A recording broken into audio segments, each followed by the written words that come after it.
परेशानी हो रही है। व्यापार 25-75% प्रभावित हुआ है और लोगों को आने जाने के लिए बहुत लंबी दूरी का सामना करना पड़ा। कम से कम 70-80 किलोमीटर का लंबी दूरी हो गई है। इसमें हमारी प्रशासन से यही मांग है कि इस पुल को अविलंब शुरू कराया जाए। और कितना व्यापार घट गया है? मैं लगभग 75% नुकसान हुआ है व्यापारियों को। बहुत लंबी दूरी के कारण ऐसा नुकसान हुआ है। हमें हमारी शासन प्रशासन से यही मांग है, जनप्रतिनिधियों से यही मांग है कि इस पुल को जल्द से जल्द शुरू कराए जाने की। पूर्वांचल की जीवन रेखा कहे जाने वाले टांडा कलवारी पुल आज खुद सहारे की तलाश में है। 5.5 महीने बीत गए लेकिन मरम्मत का काम अब तक पूरा नहीं हुआ। नतीजा 70 किलोमीटर का लंबा डायवर्जन, बढ़ता ईंधन खर्च, समय की बर्बादी और ठप होता व्यापार। शादी विवाह का सीजन हो या रोजमर्रा की आवाजाही, हर कोई परेशान है। आखिर क्यों इतनी धीमी है काम की रफ्तार? जिम्मेदारी किसकी है और कब तक जनता यूं ही झेलती रहेगी परेशानी? देखिए हमारी एक खास रिपोर्ट। पूर्वांचल की जीवन रेखा कहे जाने वाला टांडा कलवारी पुल इन दिनों मरम्मत कार्य की सुस्त रफ्तार के कारण चर्चा में है। दुद्दी लंबनी हाईवे पर स्थित यह महत्वपूर्ण पुल national highway authority of India यानी NHI के अधीन है। यह अंबेडकर नगर और बस्ती जिलों को सीधे जोड़ता है। करीब 5.5 माह पहले सितंबर में इसकी मरम्मत कार्य शुरू हुआ था, लेकिन निर्धारित समय सीमा बीत जाने के बाद भी पुल पूरी तरह तैयार नहीं हो सका, जिससे आम जनता में नाराजगी बढ़ती जा रही है। प्रशासन ने पुल की जर्जर स्थिति को देखते हुए 11 सितंबर से इसे बंद कर रूट डाइवर्जन लागू कर दिया था। इसके बाद से बस्ती की ओर जाने वाले यात्रियों को बिड़हल घाट पुल की ओर लगभग 65 किलो से 70 किलोमीटर की अतिरिक्त दूरी तय करनी पड़ रही है। बढ़ी हुई दूरी के कारण समय और ईंधन दोनों की खपत बढ़ गई है। रोजाना सफर करने वाले लोग खासे परेशान हैं। वहीं व्यापारी वर्ग को भी भारी नुकसान उठाना पड़ रहा है। करीब 2 से 2.25 किलोमीटर लंबा यह पुल 2006 में स्टेट निगम द्वारा लगभग 1,19,00,000 रुपए की लागत से बनाया गया था। बाद में इसके रखरखाव की जिम्मेदारी NHI को सौंप दी गई। हाल ही में NHI की तकनीकी टीम द्वारा कराए गए सर्वे में बेयरिंग और खंभे के कमजोर होने की पुष्टि हुई, जिसके बाद मरम्मत कार्य शुरू किया गया। हालांकि अब तक पुल के सड़क मार्ग का ऊपरी हिस्सा केवल लगभग 70% ही बन सका है, जिससे काम की रफ्तार पर सवाल उठ रहे हैं।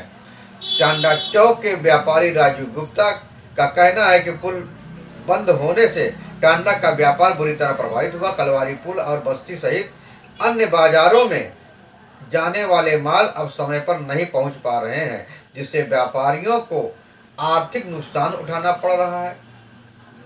सकरावल मोहल्ले के निवासी अप्पू सोनी का कहना है कि यह पुल केवल एक मार्ग नहीं बल्कि पूर्वांचल के 1 दर्जन से अधिक जिलों को जोड़ने वाली जीवन रेखा है। ऐसे में कार्य में सुस्ती प्रशासन की गंभीरता पर प्रश्न चिन्ह लगाती है। वहीं कस्बा पश्चिम के तौहीद अहमद का कहना है कि लंबा डायवर्जन आम लोगों के लिए बड़ी परेशानी बन गया है और शादी विवाह व धार्मिक आयोजनों के मौसम में यह समस्या और बढ़ गई है। टांडा कलवारी पुल की मरम्मत में हो रही देरी अब केवल एक निर्माण कार्य का मुद्दा नहीं रह गया है, बल्कि यह पूर्वांचल की सामाजिक और आर्थिक धड़कन से जुड़ा हुआ सवाल बन चुका है। दुद्दी लुम्बिनी हाईवे पर स्थित यह महत्वपूर्ण पुल, जिसकी देखरेख की जिम्मेदारी NHI को सौंपी गई है, उसके बाद अंबेडकर नगर और बस्ती सहित आसपास के जिले सिद्धार्थ नगर तक वाला प्रमुख संपर्क मार्ग है। पुल बंद होने से लागू डायवर्जन ने आम लोगों की दिनचर्या को बुरी तरह प्रभावित कर दिया है।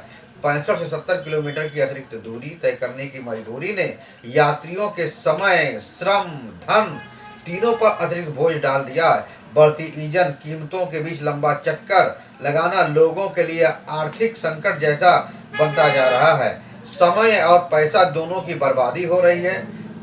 लोगों का कहना है कि माल की ढुलाई में देरी और बढ़ा हुआ परिवहन खर्च सीधे उनके कारोबार को प्रभावित कर रहा है। स्थानीय बाजारों में ग्राहकों की आवाजाही कम हुई है, जिससे छोटे दुकानदारों की आय पर असर पड़ा है। शादी ब्याह, धार्मिक आयोजन के इस मौसम में पुल का बंद रहना लोगों की परेशानी को और बढ़ा देता है, क्योंकि आवागमन में हो रही देरी से कार्यक्रमों की व्यवस्थाएं भी प्रभावित हो रही हैं। वर्ष 2006 में भारी लागत से बने इस पुल की जर्जर स्थिति और तकनीकी खामियों की पुष्टि के बाद मरम्मत का निर्णय तो ले लिया गया, लेकिन काम की सुस्त रफ्तार ने लोगों की उम्मीदों पर पानी फेर दिया। बुरी तरह झटका लगा। 5 महीने से अधिक समय बीत जाने के बाद भी कार्य अधूरा है, जो स्वाभाविक रूप से जनता के मन में सवाल पैदा कर रहा है। आखिर जवाबदेही किसकी तय होगी? पुल के ऊपरी हिस्से का केवल लगभग 70% ही कार्य हो पाया है, जो इस बात का संकेत है कि कार्य की गति अपेक्षा के अनुरूप नहीं है।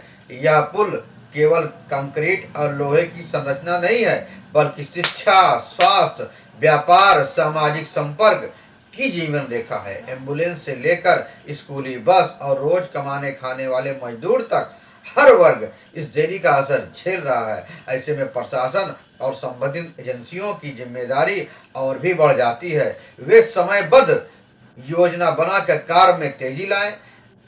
एसडीएम स्तर पर लोगों को आश्वासन तो मिला है, लेकिन अभी काम की गुणवत्ता भी ठीक ठाक है, लेकिन सुस्त रफ्तार ने लोगों को एकदम से तोड़ दिया है। अगर समय रहते मरम्मत पूरा नहीं हुई तो क्षेत्रीय अर्थव्यवस्था पर इसका दीर्घकालिक असर पड़ सकता है।